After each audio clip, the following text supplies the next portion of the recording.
All right, hello, students of KDU. My name is Crystal. I'm from RoundTable Games Studios, and I am here to present you a little bit of tips and tricks on how to manage your projects. Now, as I understand, most of the students here are going to be GPS 1 student next semester, or are already in their like third, fourth week of GPS 1. So I'll be focusing more on how you manage your project. It should still be some valuable information for you, even though you're about 2, 3 weeks in. So, uh, if there's any question, I'll take your questions after the talk. So, let's get on with it. So, a little bit about myself. My name is Crystal. I am also a graduate of KDU. I graduated in 2015. I had 4 years of experience as a game designer and another 2 years plus experience as a project manager. As of right now, I am the current project manager of RoundTable Games Studios. Just a little bit more. I have done multiple games. I started out in a small company and helped produce Doctor Life, and later on in another company, I have managed and helped push out the production of these other games. And I also have dealt with clients such as Hong Leong Bank, Managing Heritage, and now I'm here in Roundtable Games Studios, and I help them push their first game. Dying Flame is available on Steam if you want to look at it. So, a little bit about project management. A project manager actually does a lot of things. Uh, More commonly, you will know a project manager to plan and schedule a project, but a project manager also has to take other things into account, like resources, risk, client facing, people, and communicating. So that's just a little bit of what a project manager does. So, where do you start when you want to start a project? The first thing you need to do is to get to know your teammates. Gather around, all of you, and talk to each other. Talk is not just, hey, my name is this and that's it. No, you have to actually sit down and talk about your strengths, your weaknesses, and your skills. For example, one artist might be fantastic at 2D concept work, but she doesn't really know how to do 3D, or that programmer over there doesn't know how to do AI behavior, but he's fantastic at doing combat oriented mechanic. So get to know each other's strengths. This is really valuable because when you start planning for your project, you know what your team is capable of. So if you have a team full of 2D specialized artists, don't make a 3D game because that's not where team strength lies. Also talk about what you want to learn what you want to learn of from this project. Like for example, if it's a 3D themed game based on your project brief, you might want to learn, I want to learn how to better do characters. Or the programmer might say, I want to better do AI behavior. Or the designer, I say, I want to be a better level designer. So when you discuss and come up with a plan for what your project is to be, you know better. So I have to keep in mind that these are the things that we want to learn. Uh, Knowing this is also a really good motivator for pushing your game forward, because then you are actually doing things that you want to do. So during this meeting, it will also help you determine the positions in the team, like who your leads will be. The leads are the people in charge of making the decisions. So in KDU, you will have art, design, and programming leads. Now, leads are important because they are the ones that are in charge of making some decision, and they will help the project manager plan the scheduling. If somebody has a question, the lead is in charge of finding the answer for those questions. They don't always have the answer, but they are the one in charge of trying to find that answer. Who should be the project manager? The project manager can literally be anyone in the team. It does not necessarily need to be the designer. It can be anyone, preferably someone with good communication and management skill, because the project manager is going to be the one that is asking the questions and setting up the task. So preferably someone with good communication skill would be the project manager. So now that you know your team, what's the next step? So the first thing you have to make sure is that everybody is on the same page. So all of you are handed out your course outline at the beginning of the subject. So as GPS students, for example, your brief would dictate that you only have 12 weeks to finish a prototype. So that is something. So you're not looking for a complete game, you're looking for a prototype. Is the game 2D or 3D? What's the theme of the project, and when your given milestones are? You have to make sure everyone knows these details. All right. And then next is identify your team's goal. Like when you talk to each other about what you want to learn. So this will play to a certain extent affect what your project is going to be, because you want to try and encapsulate as many of these goals so that everyone can learn from the project. So maybe some of you want to be better at level design, so maybe the game can be a little bit heavier emphasis on level design. All right. While you're planning, you have to make sure to keep the project scope in mind. You only have 12 weeks, so don't overextend yourself. Some of you might be very ambitious. You want to reach for the stars, but you have to be realistic. You cannot create God of War AAA title level with only 12 weeks and inexperience. Your whole team is inexperienced to do so. So it's not realistic. So you have to set yourself realistic goals.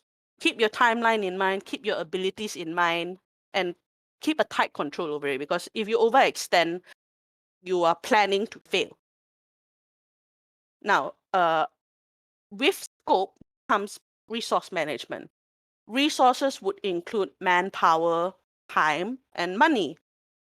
As students, you don't need to worry too much about money because you're students. Money is not a factor. But manpower and time is crucial. Do you have sufficient manpower with the capability of doing the project you have in mind? This leads back to talking to your teammates, because you shared what you can and what you cannot do. So when you pitch a project to the team, you have to also bear in mind that, can my team finish this project? Does my team have the ability to finish this project? So don't pitch a game that you know will not jive well with the team. Because if they can't finish, if they can't do what you want them to do, you're still planning to fail. Time is also valuable. You only have 12 weeks. So you have to make sure that if you can do the task, can you do it in time? Because 12 weeks is not a lot. You're not here to make a complete game, you're here to make a prototype. But still, according to your abilities, can you do it within the time limit?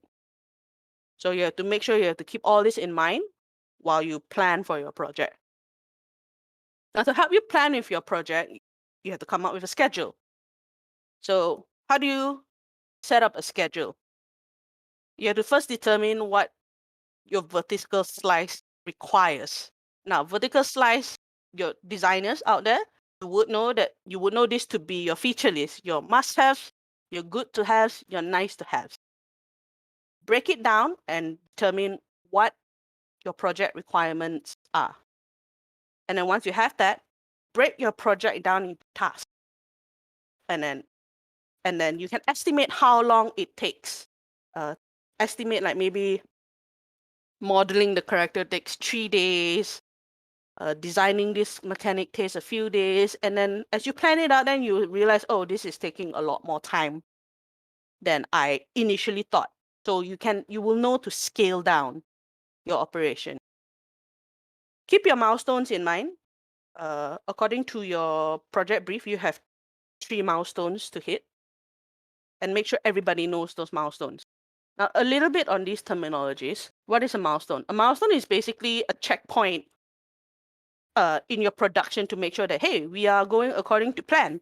We have done all these tasks, and by this checkpoint, all these tasks is complete. It acts as a goal for your team to aim for during production. A vertical slice is a portion of the intended player experience, the prototype. So if you imagine a whole cake, like you see here in the picture, a whole cake, you are basically serving just a small little slice to your audience to say, hey, this is just a slice of our game. Imagine the whole cake. So it is to provide a proof of concept that, hey, we can do this. So this is a simplified example of how you break down a task. Like for artists, for example, you're doing the main character. So there's concept, there's modeling, there's unwrapping and rigging, there's texturing, there's baking, there's animation, there's a lot of things. Break it down as detailed as you can. Same goes with designers and programmers. Then you can estimate how many days it takes total for the project to finish. Then you can see whether it fits in your 12 weeks. Here, as you can see at the bottom, I put a 20% buffer. I'll explain more on what a buffer is, but give yourself extra time. A minimum of 20% and a maximum of 40%. Extra time in case things go wrong. In case, hey, my computer blew up. I lost all my progress and you have to do it again. Things like that. Right? This slide 18, is an example of a schedule. So here I've done it week per week because you all have other subjects besides GPS1. So you can't focus on this every day. But if you plan week per week what you aim to accomplish, then you know I have enough time to do this. I need to finish this by this date so that the project can move forward. You need to highlight when your milestone is, and then make sure everybody knows by this milestone we need to have these tasks completed so that we can show progress. So after all this planning, what if something goes wrong? So this is called risk management. Risk management is where you put a safety net in case you fall down. It is important to plan for unexpected situations. Like I said earlier, your computer blowing up, or the pandemic hits and someone got COVID. Maybe you plan for this awesome mechanic and it's just not working out because you don't know how to make it function. Or maybe programmer has hit a snag where he doesn't know how to program something. So all this is taken into account when you give yourself extra time, just in case things don't work out. So these are little examples of why you would need safety nets. Something doesn't work out, someone got sick, your file got corrupted, something didn't work out. So it's always safer to have a backup. Don't plan your project to have no mistakes, because mistakes are going to happen. Mistakes are human, so it's better that you plan for mistake. If you have that extra time, nothing goes wrong, good for you. Then you have more room for polishing and feedback, because it's always good to have more time to polish so that your final product looks better.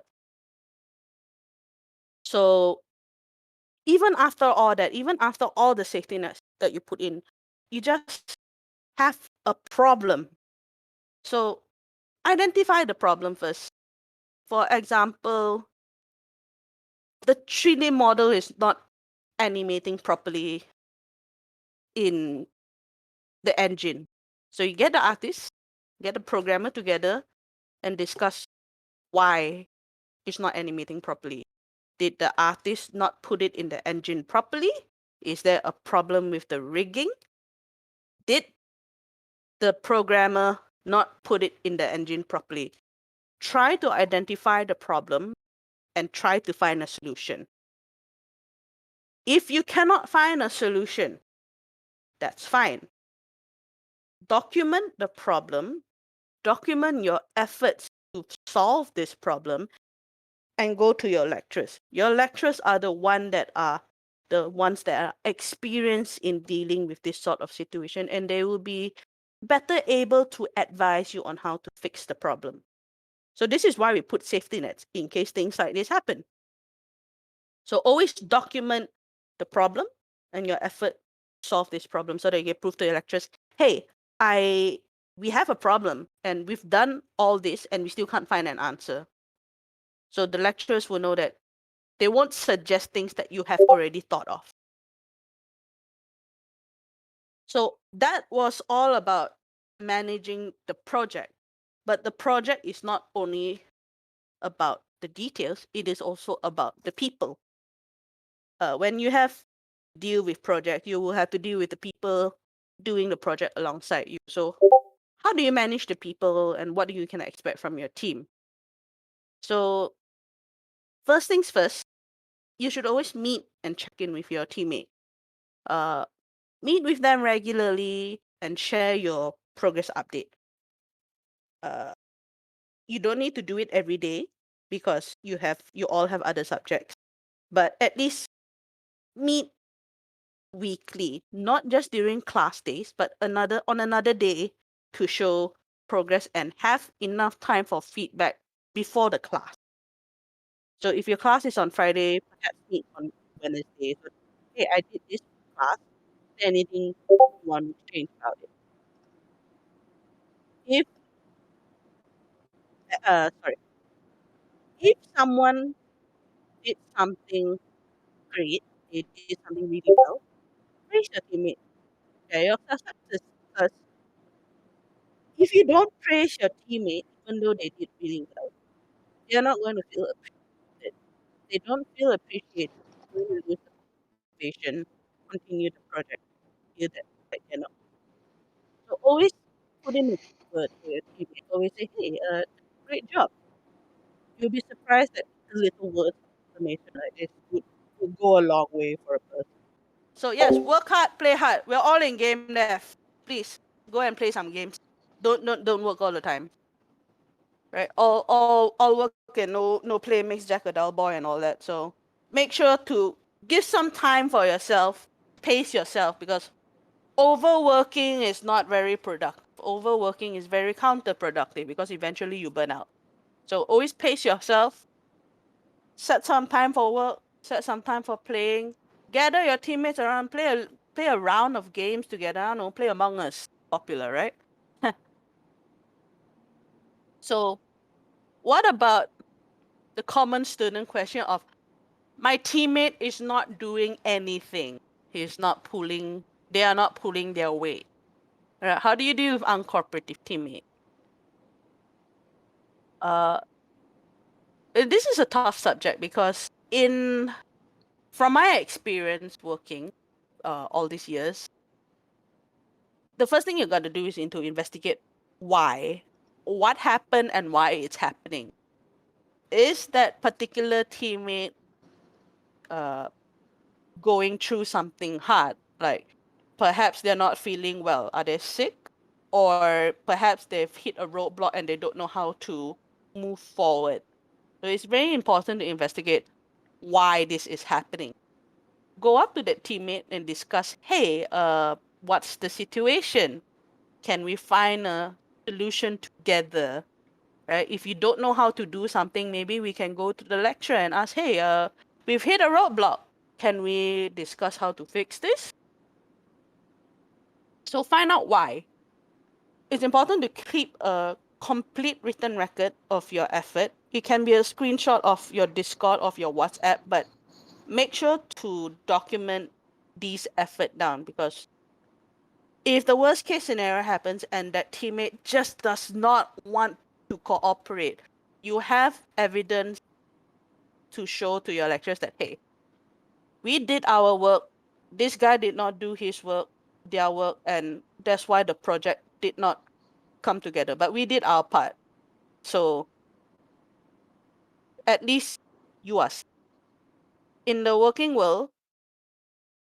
A person who is not cooperating will not be able to stay in the same company. There will be no employer willing to let a person sit down and do nothing and still get paid. But as students cannot get fired, the best thing you can do is document all these problems.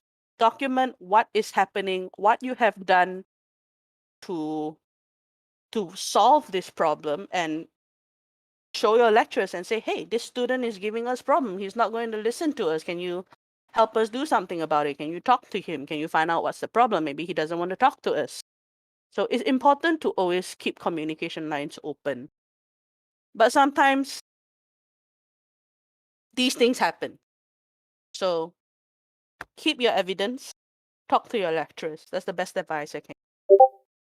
So that's the end of my presentation. It's a pretty short presentation. So I'm open for any questions if you guys want to ask. So thank you. All right. So this comes down to breaking down your task when you are scheduling. So you have your goals, you have your milestones ready. So you break down your task. Like let's say for milestone 1, I need to get the main characters done. So you plan out the main character needs to be concept, it needs to be modeled, it needs to be animated. Plan as much, break your task down as much as possible so that you can account for everything. It's okay if you can't. That's why you put the buffer. In my experience, 20% is usually enough. But as students, because you are inexperienced, you can put up to 40% because unexpected things happen. So give yourself the extra time, for up to 40% extra time in case things doesn't go well. But that's why breaking down your task is so helpful, because then you can see, okay, I budget myself 2 days for concept. Try not to go over that 2 days unless something really doesn't go wrong. Something really is not going right. So that's why 20 to 40% usually is your extra time. With RoundTable Games, is the first time I'm actually publishing to Steam. So there was actually a lot of things that I didn't know. So it was a lot of trial and error, and making sure that I had enough time to make sure that if I didn't do something properly, I had backup. So that's why risk management is so important. Just in case the project doesn't want to load into Steam, or there's missing assets. So make sure you plan in advance. One of the problem that we faced was on the launch day itself, there was apparently a problem with Steam that our latest project file did not upload properly. So when it released, a lot of the streamers that we hired downloaded the wrong file. Yes, so in those situations, it's best not to panic. We just reverted our changes and got in contact with all the streamers that say, hey, there was some sort of mix-up with Steam. Can you please re-download and start the game? That's it. That's the best you can do, because the mix-up has already happened. There's no point panicking over it. So the best you can do is just manage the problem. I've been working this for more than, I've been working at this for more than 2 years. 3 years plus if you want to include college. And I've published several games, and I'm still hired. I mean, if I was not good at my job, I don't think I'll be able to get hired really easy. I think one of the more common problems students face is knowing their abilities on whether they can complete a project or not. It's good to challenge yourself, because now you're still students and mistakes aren't going to be as costly. But you also have to bear in mind what you are capable of doing. If you want to learn something new during this project, that is fine. But you have to take to account the other people together with you in the project. So in the case that you cannot deliver, what are you going to do about it? You need to have a backup plan. In case you are trying this epic 3D model, but that doesn't go through, how are you going to fix that problem? You have to make sure, like I said just now, the the risk management part, buffering. You have a certain amount of day that you have tasked to yourself to model something, but you are going over that time limit. Then you know something is wrong. I have to back away from this because this is not working. This is more of a marketing question.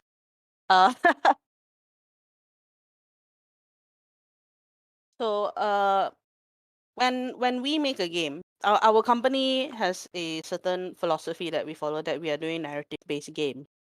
So already that in and of itself, we are not doing something that's super trendy. But it is important to know that whatever you are creating has a market, because you cannot make a game that targets everyone. There's no such thing as everybody is my target audience. You have to be sure who your target audience is. For example, all the battle royale games are targeted towards competitive gamers. I will answer your question, Hansen. Let me answer Adriana first. So, if you want to publish a puzzle-based game, that is fine, but you have to make sure that number one, you have a target audience. Number two, you know where to push your game. Do not push a puzzle-based game in a place where it's all battle royale themed. That's not the right way to go, because you're not going to get any support there. So publish your puzzle-based game and market it where the puzzle players see it. I do not believe in crunch. I'm very against crunch. So the way I plan my projects, we rarely crunch. Perhaps a couple of days at most, a couple extra hours, 3 hours extra on submission days.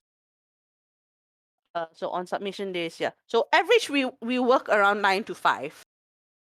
Then because I give task out for the week, as long as you finish your task for the week, I really don't care how many hours you're spending on it, as long as you give me what you're supposed to deliver to me. Because as long as you deliver what you're supposed to deliver, we're on time.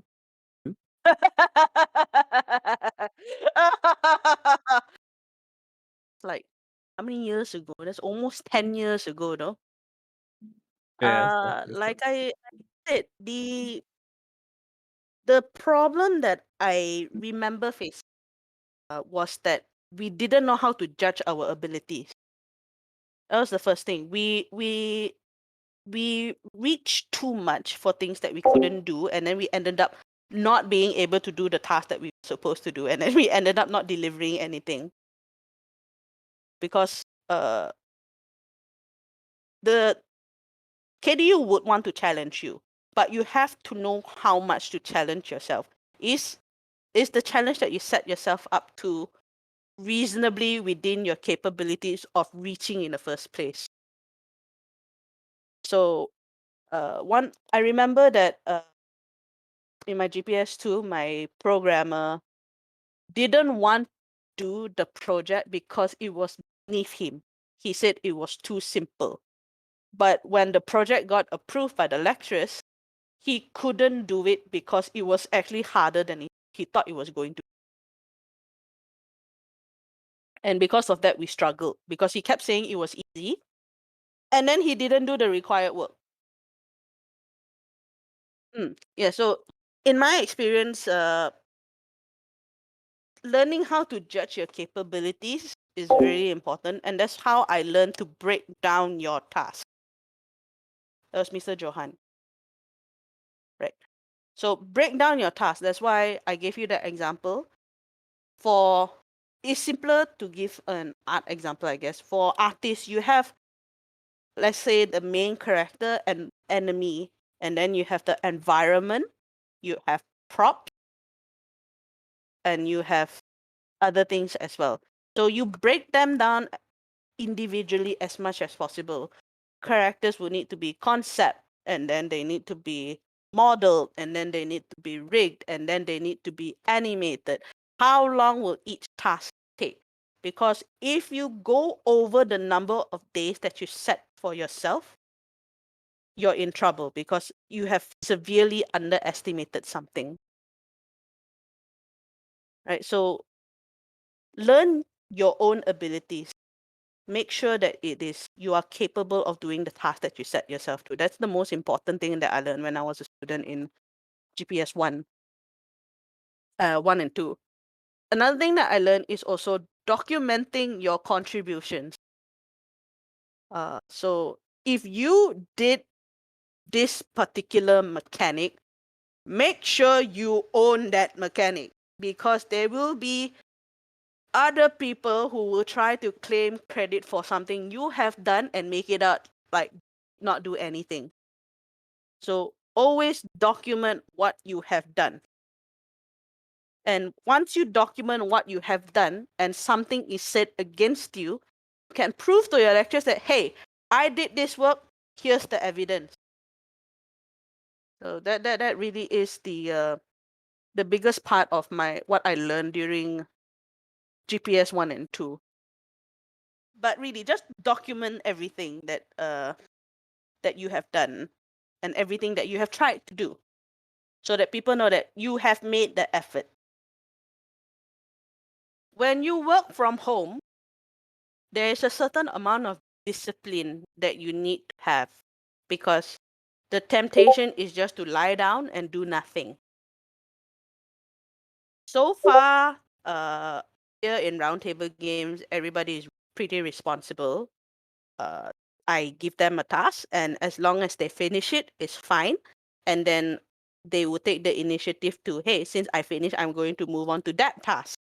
So there's a certain amount of discipline that you need. The only con I can think about is sometimes when I need something, I need to tag someone, I need to ping someone, I have to wait. Instead of in an office situation, I can just go over to the table and poke there and say, hey, I need this. So, but other than that, no, I haven't really faced any really large difficulty working from home, because everyone, like I said, is pretty disciplined, everyone's pretty responsible. I see the challenge, hope to combat it in future during GP. Yes. Uh yes, GPS 1 is your first hurdle in learning how to work in a team. Don't be my advice is, don't be too disappointed if things don't work out, because it would be your first time working with the other streams, art, design, and programming working together. So don't be too disappointed if things don't work out. You will have future opportunities to work with other people and perhaps learn from your mistake. Happens on a whim. Usually we plan the updates beforehand. We have like a roadmap of what we want to do with the game. So, for example, we released Dying Flame in March or February. March. We released the game in March. We are still keeping an eye on it, because we don't have content plan for the game itself, but we have marketing plans on how to further push the game. Like Halloween is coming up, and we have a marketing plan to push the game during Halloween, because it's a horror game. It really depends on how long we keep an eye on it. It depends from company to company. We are keeping an eye on it for the next couple of years, because it is our first game. So yeah, but other companies, I'm sure, does it differently. Usually updates are planned beforehand. They are not done on a whim. You really can't do anything just on a whim just because you want to. It has to be planned. This really is dependent on yourself. If you're putting out a personal game, you have to set a time limit for yourself. Like, I just put my game out for testing, and I will receive feedback from point A to point B. And then after that, you just in order to not overburden yourself with extra work, stop looking at feedback after your cutoff point. Yeah, Yeah. set a deadline for yourself, because or not you'll be looking at feedback for forever. So set a deadline for yourself. Like, I give myself a month to collect data collect feedback for my game. So after that month, don't look at any other new data. So you set a deadline for yourself so that or not feedback just keeps coming in, and you'll be compiling feedback after feedback for God knows how long. So set a deadline for yourself. It really is dependent on the personality of your team. In my experience, all the teams that I have been with is very chill, very laid back. So we got to know each other through playing games. Played Left 4 Dead together. So we got to know who gets really unreliable during a stressful situation versus who can handle stress really well and not scream at people. This is not the best way. It is one way you can choose to play games together, revealing each other's weaknesses. Yes, it was because basically we learned who was more likely to stab each other in the back. We played Left 4 Dead together versus mode, and when someone gets ambushed by an infected, you can hear the amount of screaming, and you can judge a person's character based on the amount of screaming. Was what I learned. Yes. The louder, the less reliable. No. I myself am a very loud person. That does not make me unreliable. It just makes me very excitable. But what comes up from your mouth is also very telling. Like, oh, you killed me, therefore I am going to kill you. If you know the person well and they're just like that because they're playing a game is one thing. But if a person is really serious about this sort of thing, you can tell that they are not a person to joke around with. A game that has a co-op mode is really telling because you can tell who is willing to help you during certain times when playing the game. It's like, oh, I need a medic, but no one comes and help you. Well, maybe you should have played the medic. It can be very telling depending on the type of games you play. If you want to promote creativity, maybe play some more party-related games like Jackbox. Play Phasmophobia to test your loyalty. Yes. I mean, there's no right or wrong answer to how to do an icebreaker. I mean, we're all in game development. Go play some games. Minecraft, the true way of bonding. Yes, we played Minecraft too. Even now in RoundTable Games, we play Minecraft together. We play Terraria together. It's very telling when someone summoned the queen bee without telling us. I think in RoundTable Games, we recently played a Jackbox game. And we learned a lot about each other because we learned who can bullshit the most. It was a game about doing presentations. And we learned all the designers were expert at bullshitting through presentations. Somebody else has to step up. Basically, if the lead is not doing their work, they're not very well deserving of the lead position. Somebody else has to step up and take over before the project spirals out of control. The project manager usually is the one who would receive these complaints from the team and saying, hey, our lead is not giving us tasks, and time is running out. So the first thing first is identify the problem, what's going on. And if you need to, appoint someone else to take over the lead role so that the project can still keep moving. Usually, yes, because hey, the person in charge is not doing his job. You can't just stagnate there and do nothing. So the best case scenario is that if you can appoint someone else more responsible so that the project can still move on. Now, if the original lead who did not do anything wants to be a dick about it, that's why you document evidence. That's why you say that, hey, what's going on? And you document that you have tried to talk to the lead about this problem. And if the lead just still doesn't want to do anything, oh, I'm sorry, you had your chance. I've documented everything. I've already sent it to the to the lecturers, I have to move on. I have to choose someone else. I can't just sit there and wait for you forever, right?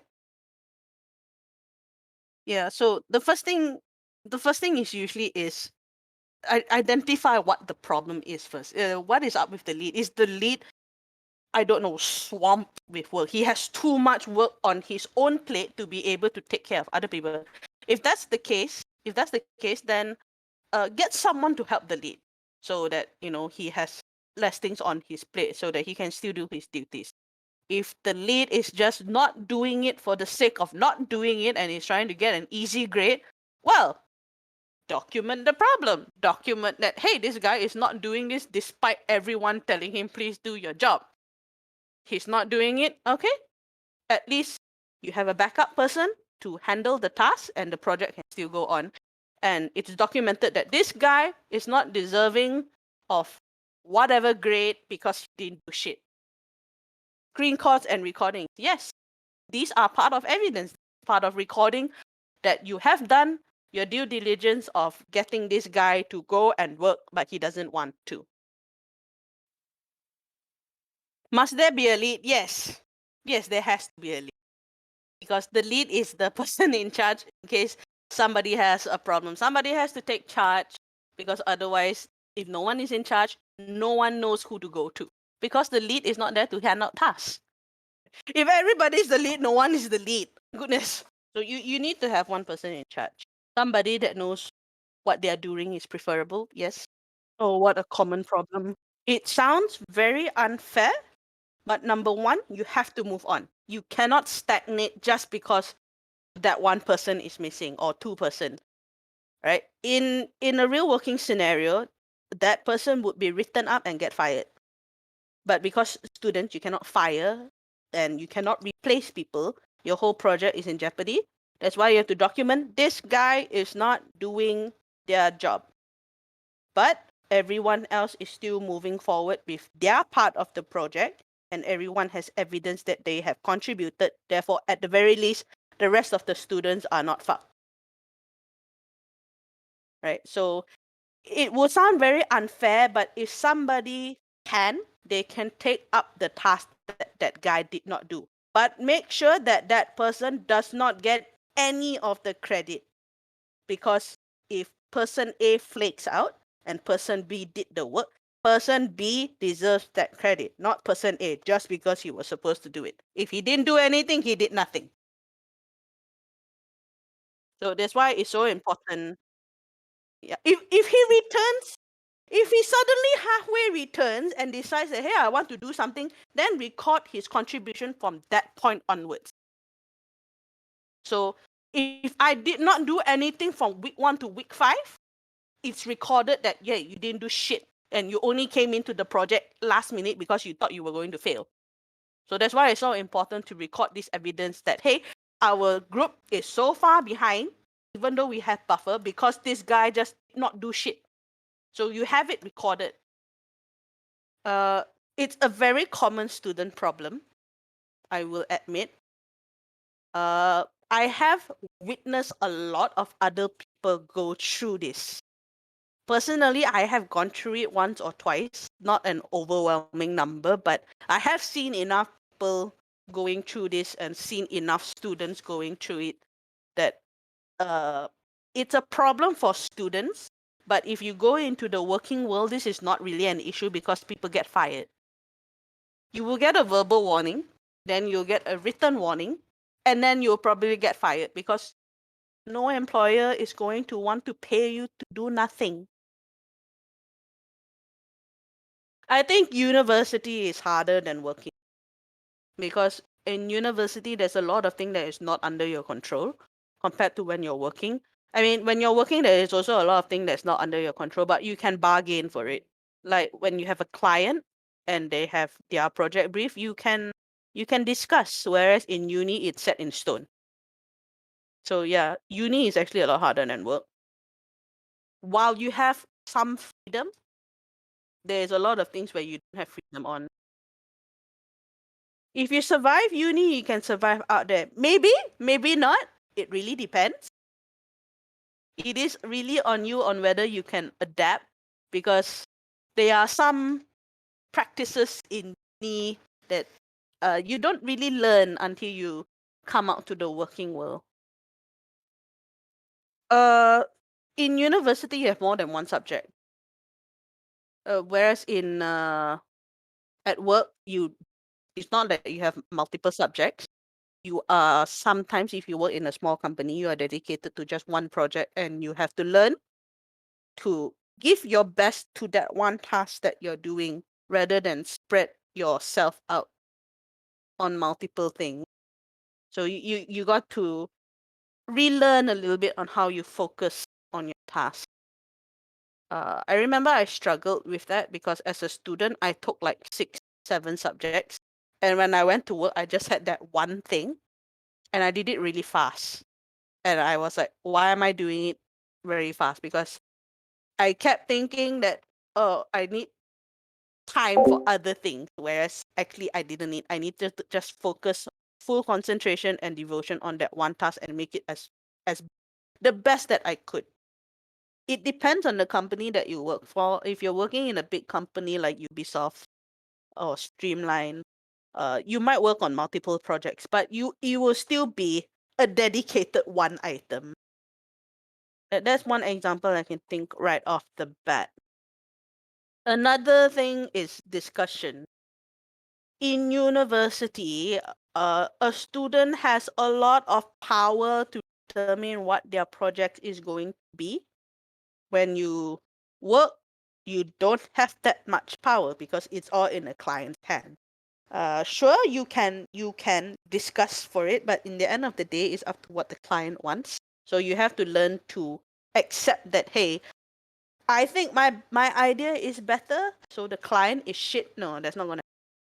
Client wants what they want, and they're paying you for it. You can try to, if it's a really bad idea on the client side, you can try to convince them. But if that's what they want, that's what you will deliver unless you don't want to take the contract. Yes, in university, the client is technically the university in uni, but they're not very